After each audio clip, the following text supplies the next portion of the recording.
Philosophy, theology, and metaphysics. This is the Veritas Podcast, the weekly show where we study and discuss papal writings of the Catholic Church. Welcome, this is the Veritas Podcast. He's Robert Siskell, I'm Robert Caspin.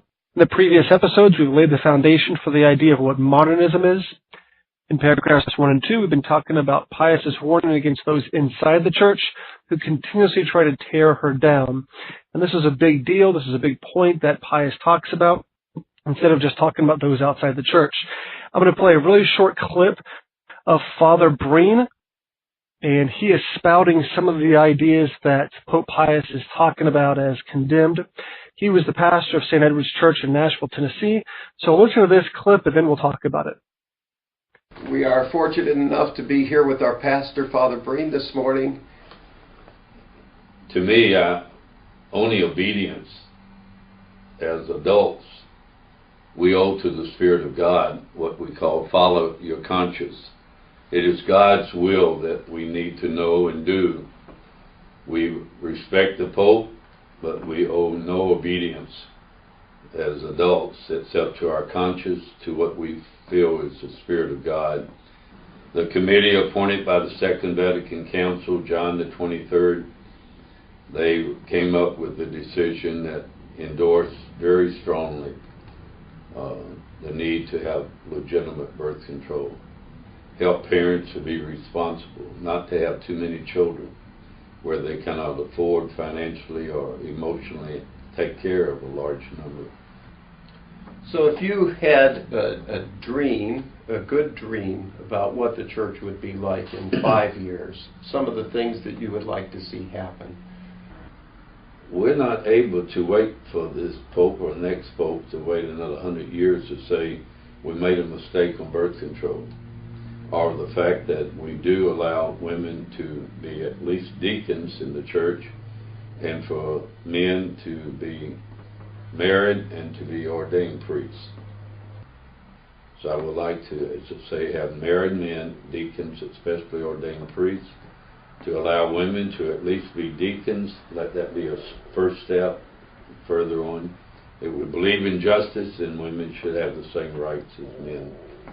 To admit the fact that we are a church that is a pilgrim church. We don't always have the answers, and we need to correct our teaching on birth control and have a healthier understanding of sexuality.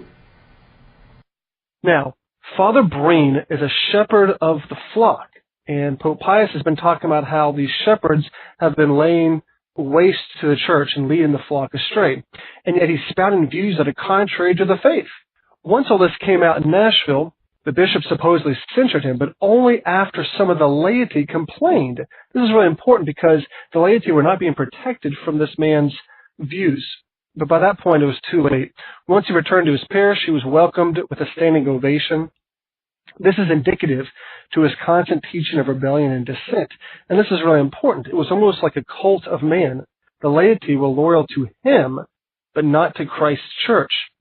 And that's just one small example that Rob and I could bring up thousands of examples of those bishops and priests who are leading the faithful astray. And that's why it's so important to study the encyclicals like Rob and I have been doing and learning more about what the church actually teaches. So in this episode, we're going to go through paragraphs 4, 5, and 6, hopefully in this episode. Paragraph 4 starts with, quote, "It is one of the cleverest devices of the Modernists, as they are commonly and rightly called, to present their doctrines without order and systematic arrangement, in a scattered and disjointed manner, so as to make it appear as if their minds were in doubt or hesitation, whereas in reality they are quite fixed and steadfast. For this reason, it would be of advantage, venerable brethren, to bring their teachings together here into one group, and to point out their interconnection, and thus to pass to an examination of the sources of the errors, and to prescribe remedies for averting the evil results.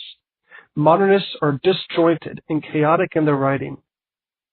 This is partly due, Rob, to the rejection of scholasticism as a style of thought and writing. We see this in nearly everyone's writings today. The writing is so bad as to be embarrassing sometimes that there are some modernists who intentionally write this way as to disguise their intention. Rob, because this is going to come up over and over again in our next couple of episodes, can you explain and give a quick overview of what scholasticism is? Yeah, scholasticism is a philosophical and theological method of explaining the truths of revelation. It began in the Middle Ages around the 11th or 12th century, and it developed along with the establishment of the universities, which were established about the same time. And it incorporates Aristotelian philosophy, which was then cleaned up and purified by St. Thomas. The writings of Aristotle were lost for centuries and rediscovered by the West in the late 11th century. And St. Thomas utilized the metaphysical distinctions of Aristotle's philosophy, and he used them as the foundation for his theology. The scholastic method, it emphasizes the use of reason to explain what is believed by faith. So there's an emphasis on reason explaining what's believed by faith. So faith enlightens our reason, and then scholasticism uses enlightened reason to explain the faith. And one of the characteristics of scholasticism is the use of distinctions and categories, which enables a person to more clearly understand, explain, and defend the truths of revelation.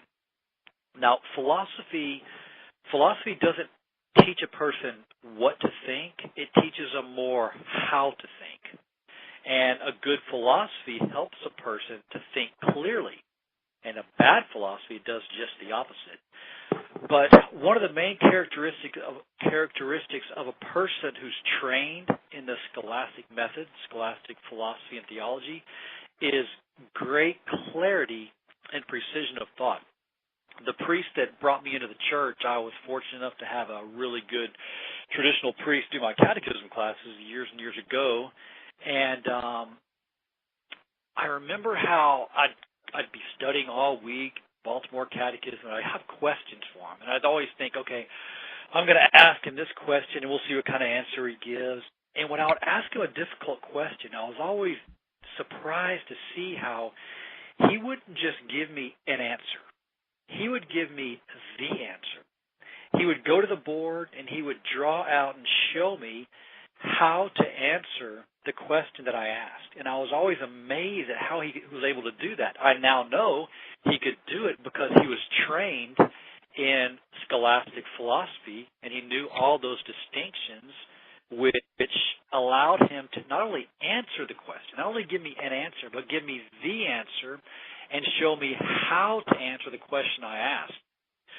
So the characteristic of a person trained in the scholastic method is, again, like I said, great clarity and precision of thought. And that's then used to explain clearly the truths of revelation. Pope now moves on to paragraph 6, where he writes, quote, "We begin, then, with the philosopher. Modernists place the foundation of religious philosophy in that doctrine which is commonly called agnosticism. According to this teaching, human reason is confined entirely within the field of phenomena, that is to say, to things that appear, and in the manner in which they appear. It has neither the right nor the power to overstep these limits. Hence, it is incapable of lifting itself up to God, and of recognizing His existence, even by means of visible things. From this, it is inferred that God can never be the direct object of science, and that, as regards history, He must not be considered as a historical subject." End of quote.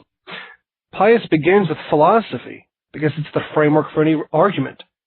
One can predict how liberal will react to a situation based on the philosophy of liberalism, but even the approach of Pius, we have the opposite approach of modernists who only address specifics and not the underlying approach or philosophy. When Pius writes about phenomenon, he's referring to facts that are observable, like a shirt being blue, and not the concept of the phenomenal. This belief is the philosophy of modernists. They only interact with the world through this philosophy. Consequences of this are when people may say, quote, "This is science class. If you want to talk about God, do so in religious class." This is because they are only concerned with what is observable to the senses, the phenomena of life. Yeah, for them, science is real truth, while religion is just nice feelings and smiling faces. But if you think about it, that actually makes sense for a modernist, that a modernist would think that way, because for them, religion is based on feelings. So it really shouldn't surprise us that someone infected by modernism would have such great respect for science as being real truth and such little respect for the truths of revelation. And I always find it interesting how people are so willing to believe anything a scientist says just because it comes from a scientist. It doesn't matter how often the scientists reverse themselves, people still accept their latest theory basically with blind faith, because science, that's real truth, they think. Now, when Pius X spoke of the modernist philosophy being based on, as he says, quote, things that appear and in the manner in which they appear, unquote, he was referring to what we now know as phenomenology. At the time, the word phenomenology was just coming on the scene. I think it was first used in the late 1800s. But what he's describing, what Pius X is describing, is basically what we now know as the philosophy of phenomenology. And phenomenology is a subjective philosophy. In other words, it's based on what the individual thinks and not on objective reality. So let's compare the traditional understanding of truth as taught by the scholastics with the modernist idea of truth that Pius X is referring to here. Now, this is going to be kind of deep, so let's start off with this example, and this might help us to clarify what we're getting at. Let's say that, we're speaking of truth here, let's say that you're a woodworker, and you build a couch out of wood, okay? But it's a kind of a strange-looking couch. It's a little bit longer than most couches, and you have some friends come over to eat. And the two friends are looking at the couch that you built. They're not really sure what it is. One thinks it's a couch. The other one thinks it's a bed, okay? And they come to you and they ask you what it is. And you tell them, oh, it's a couch, okay?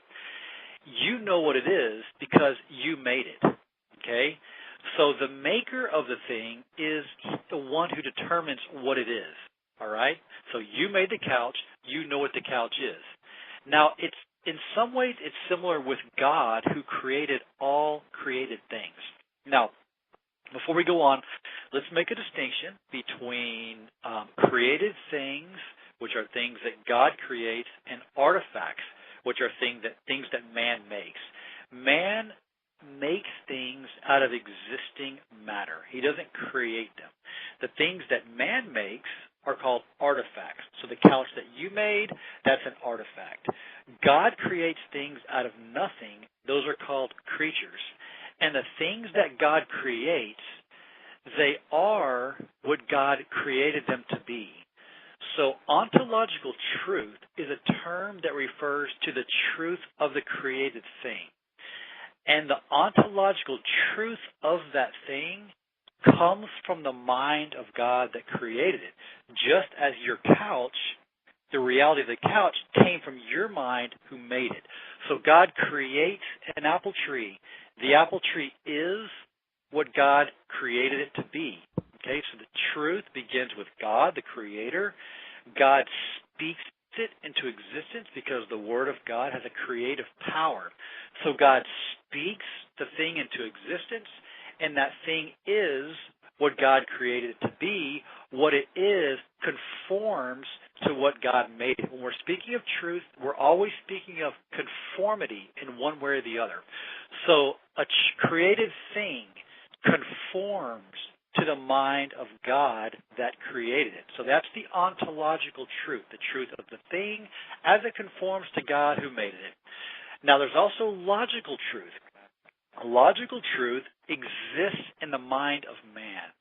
Logical truth is present when I know the thing that God created to be what God created it to be. So God creates the apple tree to be an apple tree, and in my mind then I know it to be an apple tree, and I have logical truth in my mind that corresponds to the ontological truth of the thing that exists in the mind of God. what something is more than just the matter, the material aspect, okay? In philosophy, the term for that which makes a thing be what it is called the form, okay? And in this sense, the word form is not referring to the shape like we might think, but it's referring to that which makes a thing be what it is, okay? So the form of all created things, it comes from the mind of God, and it corresponds to the mind of God, okay? Now, since man is a rational being with a spiritual intellect, man has the ability to know the form of something. Man has the ability to know more than just a matter. He's able to know what it is that exists in the mind of God and in the thing God created. He knows more than just what his senses perceive, more than just what the visible appearance of the thing are. He's able to actually know the form. That's why if you see two different dogs, you see one dog that's small and short hair and one dog that's large with long hair, you know they're both a dog. Even though they look a little bit different, you know something beyond just the material part of that thing. You know the form, because man has the ability to know the form of the thing. And again, the form of created things, it comes from the mind of God who created it. So, Rob, what your understanding of this is that I look at the apple tree and I can compare it to a pear tree and a peach tree, and the form of that is that they're all trees.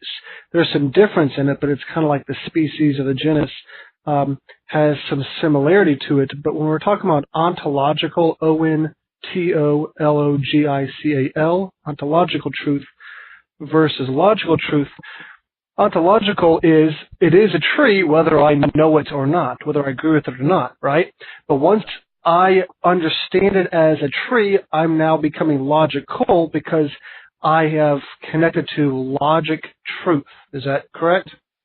Right, exactly. You know the thing as it exists, and what it is as it exists came from the mind of God. So God created it to be a tree. It is a tree. When you know it to be a tree, logical truth exists in your mind.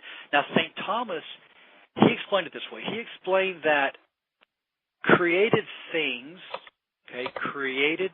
the apple tree, exist essentially, because we're talking about how it exists in the mind of God, how it exists in reality, how it exists in our mind, okay? The apple tree, it exists essentially in the mind of God and accidentally in the mind of man. God creates all things. Therefore, the truth of what the created things are comes from the mind of God. It exists essentially in the mind of God. It then exists accidentally in the mind of man. So and same with artifacts, by the way. You made the couch. You know what the couch is. The truth of the couch exists in your mind essentially because you made that artifact. It exists accidentally in my mind when I know what it is that you created to be. And some of the obstacles to what we're talking about is just vocabulary and language, accidents and form. So it takes a little while. So if somebody's listening, this is how it was for me a couple of years ago when I started studying metaphysics as well. Have a lot of patience, right, Rob? Just continue at it. And the longer you study and look at it, the more you start to understand the lingo, the language of St. Thomas and metaphysics. It does take a while to grasp. Now, we'll compare that with phenomenology of the Modernists. Phenomenology doesn't ask what something is of itself, okay? It doesn't look for the essence or the nature or the form. It only considers the material aspect of the thing. And it asks, instead of saying, what is this thing? What is the form? It only considers the material aspect, and it asks, what is this for me? What is this in relation to me? What is this thing for me? You see, the reality of the thing, according to this philosophy, is based on my personal experience. What does this thing mean to me? Not what is it. So, in a sense, we can already see man putting himself in the place of God because the truth of the thing no longer comes from God and exists in the thing and is known by us. Instead, the truth of the thing it is within me. I determine what the thing is. So there's a gradual, subtle shift there that puts man in the place of God, because now man decides what the thing is. What is this for me today? Well, it also might be something different for me tomorrow. So everything becomes subjective. The objective truth is removed. And when someone only considers the material aspect of the thing, what are they excluding? They're excluding the form, because the form is a spiritual part. It's the invisible part. So when they exclude the form, they're also excluding God who gave it the form. And they're also excluding the unchangeable nature of the thing, because God's unchangeable. So when God creates something to be what it is, that's also unchangeable. But if you exclude the form and God who created the form and only focus on the material aspect, it becomes subjective and it becomes changeable. And that's the philosophy of the modernists. That's their underpinning. That's again, philosophy is not what you think, it's how you think. So that's how a modernist thinks. So that then sets the stage for their religion of change, subjective religion. Everything's based on my personal experience. And then religion itself, we'll see a little later on, is also based on experience, on what I feel. So the truth of something is what I think it is, what I experience of the thing. And we'll also see later on how the truth of religion is based on experience. And we'll see this later on also, how this brings us to the charismatic movement. Charismatic movement is all focused on feelings and experience, the warm fuzzy within. Of course, they call that the Holy Ghost, but in reality, it's just their feelings. So everything becomes feeling-based, everything is based on opinion, and then everything is changeable.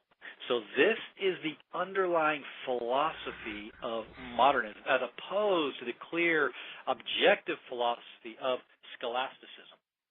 Yeah, so a modernist looks at that couch that you made and says, well, it doesn't really matter the creator of this, whatever that person says it is. I want it to be, or I feel that it is, and they decide what it is. It's almost like they're throwing out the ontological truth. They're throwing out what it really is, and they make the logical truth the primary force of truth. Exactly. Right. Exactly. Great way to put it.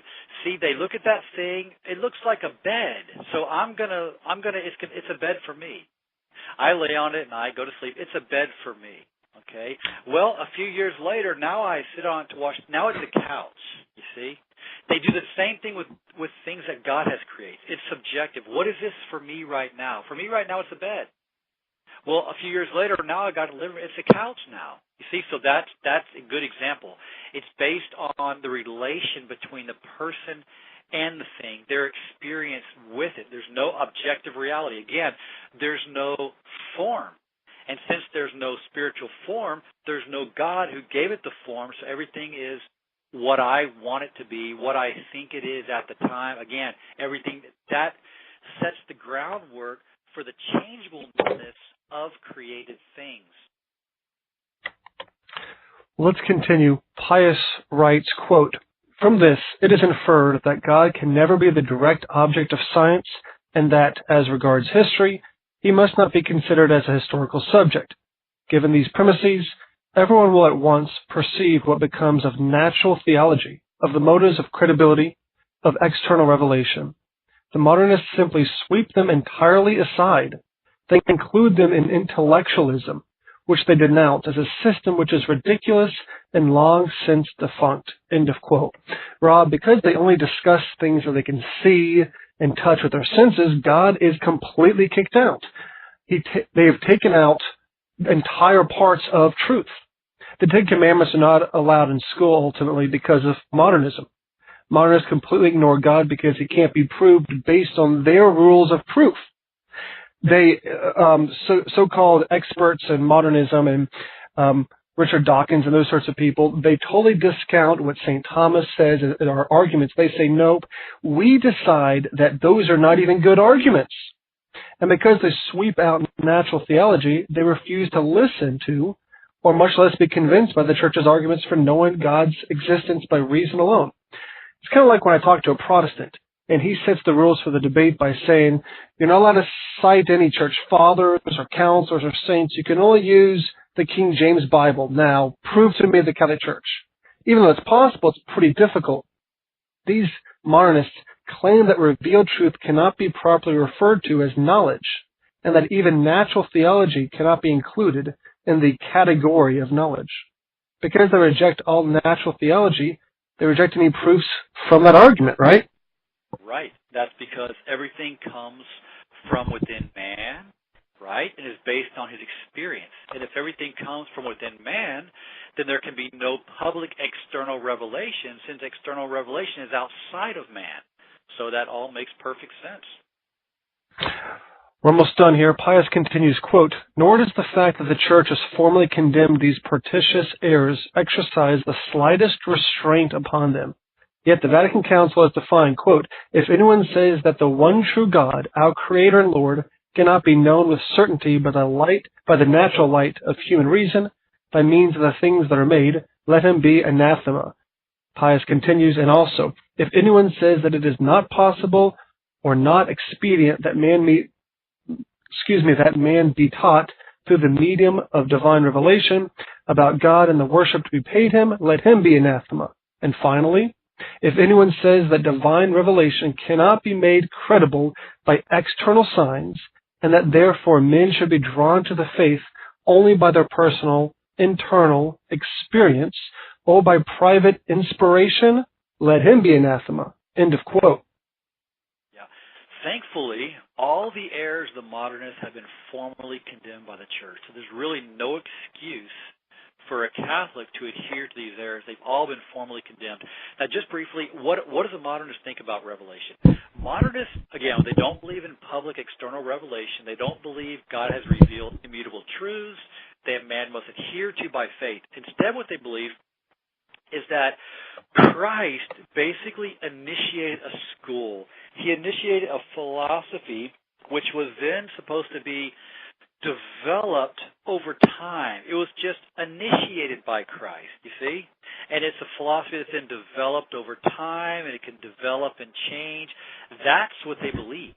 And that's what, if you read the Oath Against Modernism, it specifically condemns that idea. So you just quoted there the part of Pascendi where Pius X quotes Vatican I 3 times, anathematizing the errors of the modernists. These modernists really have no excuse for adhering to their errors. They've all been formally condemned. It's a good thing. We should be happy that the Church has formally condemned these errors, so we can rely then on these infallible teachings of the Church to guide us through and enable us to sort out the errors of the modernists.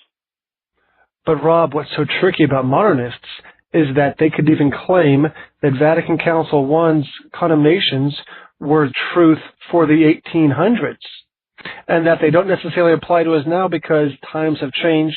If everything is movable and changeable, that includes condemnations from old dead men, is how they claim. Exactly, and that is what they claim. But a Catholic can know better because that has also been condemned. And the Oath Against Modernism, it actually does condemn that. So, yes, the modernists will say that, but by saying that, they're condemning themselves again because that thought that you just expounded, that's also condemned. So their ideas are condemned.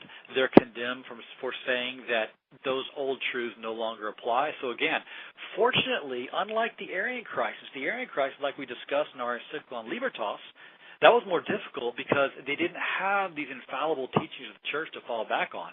Today we have a light to guide us through these dark times, and the light are the previous magisterial documents that condemn the modern errors, such as the one we're reading here, Pascendi. It certainly is a light, and that's a good way to end this episode of the Veritas podcast. Join us next time as we look at about 2 more paragraphs of Pascendi.